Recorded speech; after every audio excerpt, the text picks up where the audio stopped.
नमस्कार जय जगन्नाथ। ओडिशा ड्राइवर महासंघ कटक सहर मेडिकल हेल्पलाइन समस्त भाई को नमस्कार। आमर किछि दिन तले केस टी गोटे पड़ा मेडिकल एवं शिशु भवन दुईटा जाक केस पड़ा।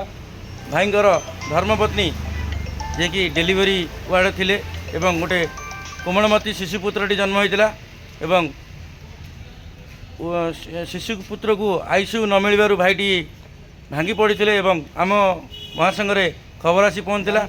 तेणुक समस्त आम जगन्नाथ को प्रार्थना करूँ एवं आम आज समस्त भाई मैंने मेडिकल उपस्थित अच्छु। जगन्नाथ दयारू भाउज आमर सुस्थ होना पिलाटी जो अच्छी आईसीयू रे शिशु भवन आईसीयू मिल नाला किंतु प्रभु दयारू महासंघर भाई मान चेष्टा प्रचेषा आज छोट पिलाटी आईसीयू पाई बड़ मेडिकल डिस्चार्ज होते आईसीयू जाऊँ। मो सहित करुणा भाई आ निजे भाई अच्छा बाबन भाई कार्तिक नाय भाई दामोदर भाई आमर जीतू भाई समस्त भाई मैंने उपस्थित अच्छे। मु भाई को अनुरोध करी भाई कौन मेडिकल हेल्पलाइन आज कटक साहाय्य पाइले मतामत रखिए। जय जगन नमस्कार सब भाई मान को नमस्कार। मु तो महासंघ लोड़ी थी महासंघ जहाँ मत साहय सब कुछ मिला से कृतज्ञ बेसी कौन कहीपर ये जय जगन।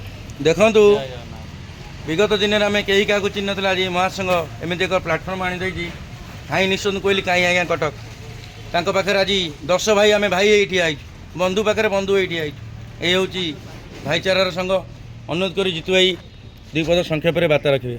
नमस्कार जय जगन्नाथ। आम प्रत्येक दिन ही अनुरोध करुँ भाई मानव सेवा माधव सेवा आपण मैंने जो पेन पाँच मेडिकल टी आसिक साहय हाथ बढ़ातु और भगवान को आज ही प्रार्थना करूँ आम आशुतोष भाई जो पुत्र संतानी जल्दी आरोग्य हो घर को फेरे। नमस्कार जय जगन्नाथ। मो सहित अच्छे बाबन भाई सी भी आरंभ आज जाके कार्यकलाप जारी रखनी सदा गोटे जिनस महासंघ जड़ित था भाई मैंने साहय हाथ बढ़ातु सदा कहीं साहय करें हृदय जो आनंद मिले जगत कौटी मिले रही। जय जगन्नाथ। जय जगन्नाथ।